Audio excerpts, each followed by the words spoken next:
The gunshot cracked through the frozen air before I even understood what had happened to my windshield. Glass rained onto my lap while Karen Whitfield stood in her driveway. Smoking barrel still raised toward my car. "That's what happens when you don't follow the rules," she screamed. Like shooting a Ford Explorer was reasonable HOA enforcement. "My name is Alan Torres. And 6 months earlier I never imagined a woman with a clipboard would nearly kill me. I bought my house in Maple Ridge Estates because the listing promised a friendly, well-managed community." What a joke. Karen Whitfield had been HOA president for 11 years. And in that time, apparently, she'd appointed herself queen. My wife Danielle and I moved in during October. 2 kids in tow. Excited for our first real home. Neighbors warned us quietly, almost in whispers, "Watch out for Karen. She runs this place like her personal kingdom." I laughed it off then. HOA presidents couldn't be that bad, I thought. I was catastrophically wrong. The first letter came within a week, a violation notice for a garbage can left out 4 hours too long. Then came another for grass, exceeding regulation height by 1/4 inch. Measured, she claimed, with a ruler. I paid the small fines just to keep peace, thinking compliance would earn goodwill. It only invited more scrutiny. By December, Karen's obsession had a new target: snow removal. Maple Ridge required driveways cleared within 4 hours of snowfall. A brutal lake-effect storm dumped 14 inches overnight while I was stuck at a hospital with my sick daughter. I came home to find a $250 fine taped to my door, dated for snow I hadn't yet had time to clear. "Rules are rules," Karen told me at the mailbox, smiling the smile of someone who enjoyed other people's misfortune. I explained about my daughter's fever, the ER visit, the exhaustion. She didn't blink. "Not my problem," she said. That night, I started keeping a folder. Every letter, every timestamp, every inconsistency. Call it instinct, call it self-defense. My neighbor Reggie pulled me aside the next morning. She did this to the Hendersons too. They moved out crying. Reggie's tip planted a seed. This wasn't just overzealous rule enforcement. This was a pattern, deliberate and cruel. I requested HOA meeting minutes under our bylaws transparency clause. Karen misplaced 3 years of them. Conveniently. Still, I smiled at meetings, played nice, took notes. Danielle called it my collecting ammunition phase. She wasn't wrong. January brought another storm, and this time I cleared my driveway within 90 minutes. "Karen, find me anyway." "You missed a strip near the mailbox," she said, pointing to 2 inches of snow no ordinance mentioned. I appealed to the board. Karen was the board, president, secretary, and treasurer, all somehow the same person. That's when Reggie told me something that changed everything. Karen wasn't actually elected for the last 4 years. "Nobody's held an election since 2020, he whispered. She just kept the seat. Nobody wanted the fight. I filed a public records request with the county for the HOA's official filings and annual election certifications. 2 weeks of silence. Then a nasty note appeared on my door, snooping around. "Ellen, careful what you find." My hands shook reading it. Was that a threat? Danielle wanted to call the police. I said, "Not yet. Let's build the case." February's fine arrived for unauthorized snow piles on my own property, a violation Karen appeared to have invented on the spot. I brought a tape measure to document snow depth myself, time-stamped photos, dated screenshots of weather reports. Evidence, evidence, evidence. Karen noticed me photographing my driveway one morning. She marched over, red-faced. "Why are you taking pictures of your own house?" "Just proud of my work," I said calmly, though my heart pounded. She stared, then stormed back inside. That week, a certified letter threatened a lien on my house over $900 in accumulated snow fines. My stomach dropped. Danielle and I sat at the kitchen table doing math we never expected to do. Could Karen actually take our home? I called a real estate attorney, Priya Anand, who specialized in HOA disputes. Her first words, "This happens more than you'd think." Priya reviewed my folder and went quiet for a long moment. "Alan, some of these fines predate any published rule change. She's been making up violations as she goes," Priya said. "And if she's not even properly elected, none of this may be enforceable." That single sentence lit something in me. This wasn't just harassment anymore. This was a woman abusing a broken system. I started attending every HOA meeting, recording audio legally under two-party consent since Karen always announced recordings were for the minutes. At the February meeting, I asked publicly when the last board election occurred. Karen's smile flickered for just a second. "We don't need elections when things are running smoothly," she said. A few neighbors murmured. Reggie caught my eye and nodded. After the meeting, an elderly resident named Mrs. Okafor pulled me aside. "I have old ballots from 2019. I never threw them out." Mrs. Okafor's basement held a shoebox of forgotten HOA records, actual proof Karen's last legitimate term ended years ago. I photographed every page, my hands trembling with something between fear and vindication. The folder was growing into a file cabinet. That night, someone slashed one of my tires. No note, no witness, just a message written in rubber and rage. The police report went nowhere, insufficient evidence, they said, though the timing felt anything but coincidental. Danielle wanted to move. I understood the fear, but something in me refused to let Karen win by scaring us out. "If we run," I told her, "she does this to the next family. And the one after that. Someone has to stop her." We agreed to stay, but we upgraded our home security system. Added cameras covering the driveway, the walkway, everything. Ironically, it was Karen's own paranoia about unauthorized surveillance that made her demand I register my cameras with the HOA. I registered them. Every single angle.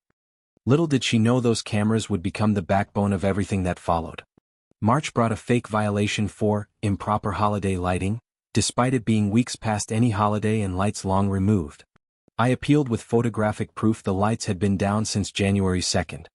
Karen dismissed the appeal in 11 minutes flat. "Some people just don't respect community standards," she told another resident loudly enough for me to hear across the yard. Priya filed a formal complaint with the state's HOA Oversight Board, citing improper fines and lack of certified elections. Karen received notice of the complaint and, within days, suddenly announced an emergency election, one she'd obviously already rigged. The ballot only listed her name. When residents asked about write-ins, she claimed the bylaws didn't allow them. They absolutely did. I stood at that meeting holding Mrs. Okafor's old bylaws in my hand, page open to the write-in clause, and simply waited. "Actually," I said, voice steady despite my racing heart, "Article 7, Section 3 permits write-in candidates. I have the original copy here." The room went dead silent. Karen's face shifted from confusion to fury in under 2 seconds. It was almost satisfying to watch. "That document is outdated," she snapped, though she offered no current version to contradict it. Murmurs spread through the crowd. Reggie stood up. "I nominate Alan Torres for the board." A dozen hands shot up in agreement before Karen could object.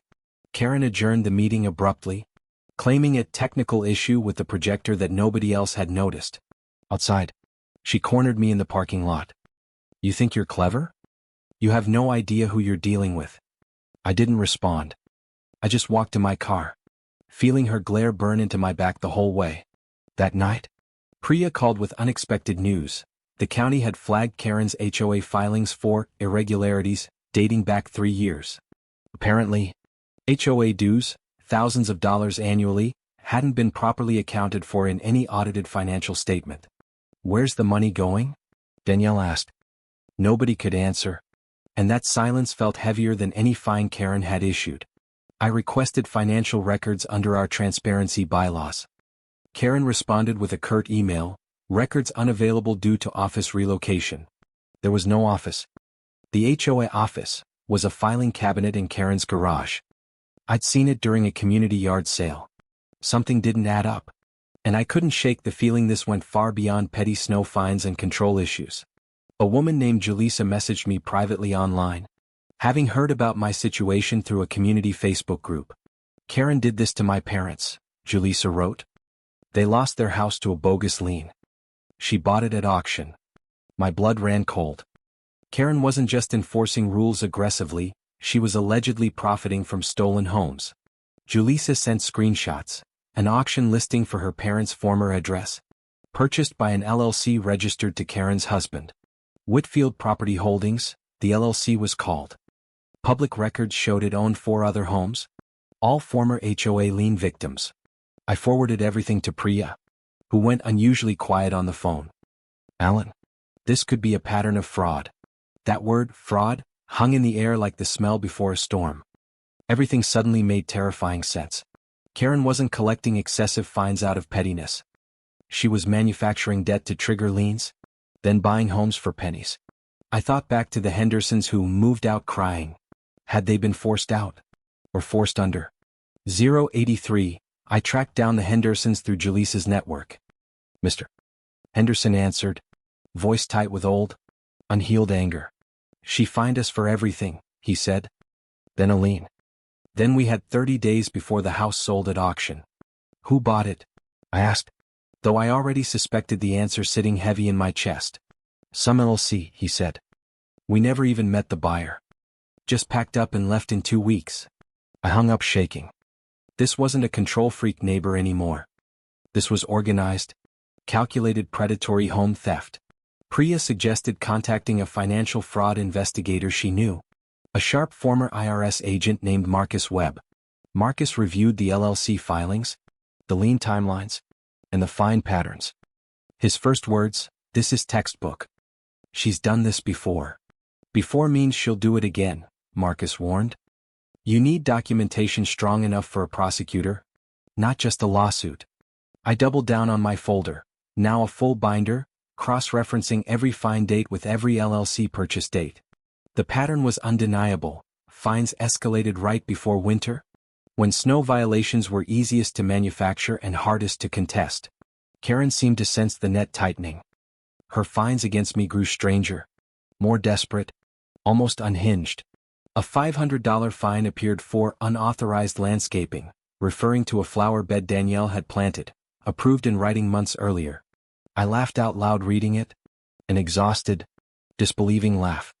Danielle looked at me like I'd finally cracked. She's panicking, I said. People who panic make mistakes. We just need her to make the wrong one. That wrong one came sooner than expected, in the form of a snowstorm nobody saw coming in early March. 18 inches fell overnight, burying the neighborhood. I was out at 6 a.m., clearing my driveway before work. Karen's driveway, oddly, blocked partial access to the shared access road connecting our 2 properties. My truck idled, waiting to pass, when Karen burst out in her robe, screaming that I was trespassing on HOA easement. I'm on the road, Karen, I said, pointing to the clearly marked pavement beneath 18 inches of snow. She stormed toward my truck. And that's when I noticed the object gripped in her right hand, a handgun. Get off this road, she shrieked, raising the weapon toward my windshield with a wildness I'd never seen in her before. Time slowed. My cameras were rolling. I'd installed one specifically facing the shared road weeks earlier, just in case. Karen, put that down, I said, hands raised, heart hammering so hard I could feel it in my ears. She didn't. The gunshot that followed shattered my windshield and, in a strange way, shattered her entire carefully built world too. I ducked instinctively, glass showering my lap, ears ringing from the deafening crack in the frozen morning air. Neighbor's porch lights flicked on. Someone screamed. Reggie ran out in his pajamas, phone already dialing 911. Karen stood frozen, gun still raised, as if she couldn't quite process what she'd just done to another human being. You made me do this, she muttered, almost to herself, before finally lowering the weapon with shaking hands. Police arrived within 6 minutes. I sat on my curb, glass in my hair, giving a statement while paramedics checked me over. Karen was arrested on the spot, charged initially with reckless endangerment and discharge of a firearm in a residential area. I thought that would be the end of it, an arrest, a trial, maybe some justice. I had no idea what was coming. Detective Ruiz reviewed my camera footage that same afternoon and asked a question that changed everything. Where'd she get that gun? The firearm, it turned out, was untraceable through normal channels, no registration, no purchase record, nothing on file anywhere. ATF got involved within 48 hours once ballistics flagged the weapon as an illegally modified, unregistered short-barreled firearm. Federal agents, not local police, showed up at Karen's door 3 days later with a search warrant for her entire property. What they found inside her garage stunned even seasoned investigators. Boxes of HOA financial records, forged election ballots, and unregistered firearms. Marcus Webb's earlier fraud theory suddenly had federal teeth. This was no longer a neighborhood dispute. This was a criminal enterprise. The local news picked up the story within hours. HOA president shoots neighbor's car. Federal agents uncover property fraud scheme. My phone exploded with messages from neighbors, from the Hendersons, from Julissa, all saying some version of finally. Danielle held me that night, both of us shaking with an exhaustion neither relief nor fear alone could explain. It's not over, I told her honestly. This is just the moment everything starts unraveling for real. Priya called with news that federal prosecutors were building a case that included wire fraud, extortion, and firearms trafficking charges. Wire fraud? I asked, confused. How does an HOA president get wire fraud charges over parking fines? The LLC transactions, Priya explained. Interstate wire transfers to purchase auctioned homes. That's federal jurisdiction. Ellen. That's huge. Karen posted bail within a week, glaring at cameras outside the courthouse, still insisting she'd done nothing wrong. I was defending my community, she told a reporter, as if shooting a car over a shared road was community defense. Her attorney, a slick city lawyer named Donald Fry, immediately floated a narrative. Alan provoked her. Self-defense. Mental distress. I felt a flash of rage reading that. Provoked by clearing my own driveway? The audacity took my breath away. But Priya reminded me, that's their job. Ours is to make sure the evidence speaks louder than her excuses. We spent the following weeks compiling everything for the federal prosecutors. Fine records, LLC filings, the Henderson testimony, the camera footage. Julissa's parents agreed to testify, along with 2 other families whose homes had ended up in Whitfield Property Holdings' portfolio. Reggie, Mrs. Okafor, and half the neighborhood offered witness statements about years of manufactured violations and unchecked authority. The case ballooned from a single shooting incident into a sprawling federal investigation touching fraud, extortion, and civil rights violations. Then came a twist nobody expected. Karen's own husband, Gary, quietly reached out to Detective Ruiz wanting to talk. Gary Whitfield, it turned out, had grown terrified of his wife's escalating behavior and wanted immunity in exchange for testimony. She's been doing this for a decade, Gary reportedly told investigators. I just signed whatever she put in front of me. Gary's testimony revealed Karen personally selected which families to target based on who was least likely to fight back. New homeowners, elderly residents, single parents, anyone with limited time or resources to challenge fabricated violations. I felt sick learning I'd been chosen precisely because I looked easy, according to notes found in Karen's own files. Turns out being underestimated was the best thing that ever happened to my case. Karen had misjudged me completely. Meanwhile, the county finally acted on the years-old election irregularities, formally dissolving the current HOA board pending investigation. A neutral property management firm was appointed temporarily, and for the first time in a decade, residents breathed easier. Mrs. Okafor cried at the announcement meeting. 11 years, she kept saying. 11 years we let her run everything. I didn't blame anyone. Karen had built an intricate system of fear, and fear is remarkably good at silencing people. The trial date was set for late summer, giving prosecutors time to build what Marcus called an airtight federal case. In the meantime, Karen's public image campaign kicked into overdrive. Interviews, a GoFundMe, claims of being a victim of cancel culture. It almost worked, until a local journalist named Priyanka Desai uncovered the LLC ownership records and published them widely. The GoFundMe was quietly deleted within hours of the article, though not before I noticed she'd raised nearly $40,000. Where had that money gone? Another question for prosecutors to add to their already lengthy list of concerns. Summer arrived, and with it, jury selection began in federal court. I sat in the gallery, stomach in knots. Karen looked smaller in that courtroom, stripped of her clipboard authority, just another defendant in an ill-fitting blazer. The prosecution opened with the video, my windshield shattering, replayed for 12 jurors whose faces tightened in unison. Then came the LLC records, mapped out on a projector screen, 5 homes, 5 families, one calculated pattern of predation. Julisa's mother testified through tears about losing the home she'd raised 3 children in, over fabricated landscaping finds. Mr. Henderson's testimony detailed 30 sleepless nights before losing his house to an auction he never even knew was happening. Gary Whitfield took the stand under his immunity deal, describing years of watching his wife manufacture violations with chilling precision. She had a system, Gary testified. Spreadsheets. Timelines. She called it harvesting. The word made the whole courtroom flinch. Defense attorney Fry tried to paint Karen as an overzealous but well-meaning community protector. Misunderstood rather than malicious. My client believed she was upholding standards, Fry argued. The prosecutor's cross-examination dismantled that claim within minutes. Did upholding standards require an unregistered, illegally modified firearm? The prosecutor asked. Karen's own lawyer had no good answer. My testimony came on day 4. I described the finds, the fear, the folder I'd built out of pure survival instinct. Why keep such detailed records? The defense asked, trying to imply I'd been planning something sinister myself.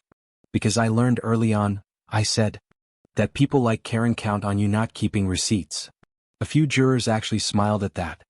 Karen's face, meanwhile, had gone the color of old snow. On cross-examination, Fry pushed hard. Isn't it true you provoked the confrontation by blocking the shared road? I answered calmly, having rehearsed this exact question with Priya a dozen times. I was clearing my own driveway on my own property. The camera footage confirms the timeline, the prosecutor added before Fry could press further. Fry sat down, defeated. Day 6 brought the twist that finally broke the courtroom's composure. Financial forensics on the untraceable firearm. ATF traced the gun's parts to a trafficking network Karen had accessed through an online forum under a fake name. Karen from Maple Ridge 87, the username read aloud in court, drawing a ripple of stunned, almost disbelieving laughter from the gallery. She'd purchased illegal firearm parts specifically, investigators testified, in anticipation of confrontations with uncooperative residents. Premeditation. In black and white. That single piece of evidence transformed the shooting from a reckless outburst into something far more calculated and terrifying. Karen's face crumbled for the first time in the entire trial. The mask of righteous authority finally, completely slipped. Fry requested a recess. The judge granted 15 minutes, though I doubt any amount of time could have fixed that testimony. Outside the courtroom, Danielle squeezed my hand. It's really happening, she whispered.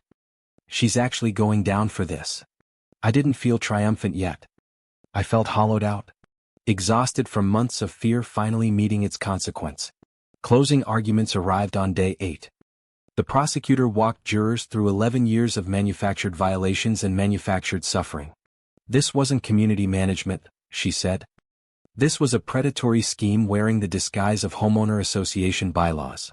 Frey's closing leaned entirely on Karen's years of dedicated service, a defense that felt thinner with every passing sentence. The jury deliberated for 6 hours. 6 hours that felt like 6 years. Pacing our kitchen. Unable to eat or sleep. Priya called at 4:47 p.m., verdicts in. Get to the courthouse now. My hands shook dialing Danielle back. We arrived just as the courtroom doors opened. Breathless, hearts pounding, sliding into seats moments before the judge entered. On the charge of discharge of an unregistered firearm, the foreperson read, we find the defendant guilty. On the charge of wire fraud, another pause, another breath held. Guilty. The room exhaled as one collective body. On the charge of extortion related to homeowner association fees, the final verdict landed. Guilty on all counts. Karen didn't cry. She didn't scream. She just stared straight ahead, as if refusing reality one final, futile time. Sentencing was scheduled for 6 weeks later, but prosecutors made clear federal firearms and fraud charges carried serious mandatory time. In the hallway afterward, reporters swarmed. I gave a brief statement. Nobody should have to fight this hard for basic fairness. Julissa hugged me, tears streaming. Because of you, my parents finally have a chance to get some part of their house back. Mr. Henderson shook my hand, gripping it far longer than a handshake usually lasts. "You did what we couldn't," he said quietly. I didn't feel like a hero. I felt like someone who'd simply refused to let fear be the final word. Word spread fast through Maple Ridge. Neighbors who'd avoided eye contact for years now stopped to thank me on the sidewalk. Mrs. Okafor brought over a pie, insisting it was the least I could do for the man who freed us. The temporary management firm announced real elections, transparent bylaws, and an independent financial audit going back a full decade. I was nominated for the interim board and, somewhat to my own surprise, accepted. Someone had to rebuild what Karen broke. 6 weeks later, sentencing day arrived. Karen wore the same ill-fitting blazer, looking smaller than any clipboard-wielding tyrant should. The judge read through the charges methodically: unregistered firearm discharge, wire fraud, extortion under color of authority. This court finds a clear and troubling pattern of predatory behavior disguised as civic duty, the judge said, voice sharp with disapproval. The defendant weaponized both bureaucracy and, quite literally, a firearm against vulnerable residents who trusted her leadership. Karen's lawyer requested leniency, citing her years of community service. The judge was visibly unmoved by the argument. Community service, the judge repeated, almost incredulous, does not typically include forged ballots and unregistered weapons purchases. Then came the sentence: 5 years in federal prison, 3 years supervised release, and full restitution to every victimized family. Karen's face finally cracked, not with remorse, I suspected, but with the shock of consequences actually catching up to her. Gary Whitfield, granted immunity for his cooperation, sat several rows back, expression unreadable, perhaps grieving a marriage built on lies. Outside the courthouse, cameras flashed as Karen was led away. No clipboard, no authority, just handcuffs and silence. I stood on the steps beside Danielle, feeling something unclench in my chest for the first time in nearly a year. "It's over," Danielle said softly. "Is it, though?" I asked, watching the transport van pull away from the curb. Because justice, I was learning, doesn't erase what came before it. It just finally stops what would have continued unchecked. The following weeks brought restitution hearings for the Hendersons, Julisa's family, and 2 other households Whitfield Property Holdings had targeted. Recovering the actual homes proved legally complicated, tangled in years of resold deeds. But financial restitution began flowing within months. The HOA itself was restructured entirely: term limits, mandatory audits, rotating board positions, real elections with real write-in candidates. I served my year on the interim board, then happily stepped aside, having never wanted power, just accountability. Priya later told me my case became something of a model for other HOA fraud investigations nationwide. "You built the paper trail that made the federal case possible," she said. "Most victims don't have the patience you did." It hadn't felt like patience in the moment. It had felt like survival, one folder page at a time. Reggie and I still laugh, darkly, about the day Karen fined me for snow piles that were technically hers. Mrs. Okafor's basement ballot box now sits, oddly, in a small display at our rebuilt community center as a reminder. Julisa's parents never fully recovered their original home, but the settlement helped them buy something smaller, something finally their own. The Hendersons moved back into the area, close enough to visit, far enough to never see Karen's old house again. My windshield got replaced within a week of the shooting, though I kept a small shard in a drawer for a long time. Danielle asked once why I kept it. "So I remember what fighting back actually cost," I told her honestly. "Because here's the twist nobody warns you about: winning doesn't erase the exhaustion, the fear, the sleepless months before it." Danielle and I went to counseling for a while, untangling the stress the whole ordeal had knotted into our marriage. We'd survived it together, but survived and unscathed turned out to be very different words entirely. My daughter, too young to remember most of it, still occasionally asks why our old car had the fixed window. I tell her simply that some neighbors don't play fair, and sometimes you have to be brave and patient both at once. Karen, I later heard, was denied early parole after prison staff found she tried organizing a grievance committee among inmates. Some habits, apparently, survive even federal incarceration. Some people never really learn what they've lost until it's permanently gone. Gary filed for divorce quietly during Karen's first year inside, selling the house and Whitfield property holdings' remaining assets entirely. The proceeds, by court order, went largely toward restitution for the families whose homes had once passed through that same LLC. I think about Reggie's whispered warning that very first week, "Watch out for Karen." I wish I'd listened sooner. And also I'm glad I didn't run. Because running would have meant someone else's windshield, someone else's folder, someone else's fear multiplying unchecked for another 11 years. Maple Ridge Estates feels different now, not perfect, but honest. Meetings happen. Minutes get published. Elections actually occur. Sometimes fairness doesn't arrive wrapped in triumph. Sometimes it arrives exhausted, glass in its hair, holding a folder of receipts. Danielle and I still live in that same house. The one Karen tried so hard to take from us. We stayed not out of stubbornness anymore, but because we'd earned something here worth staying for, a real community. Finally, people ask if I regret keeping that folder for all those months. I tell them the folder is the only reason we're still standing here. Karen Whitfield is serving 5 years in federal prison, and every quiet, snow-covered morning on my driveway, I remember exactly why.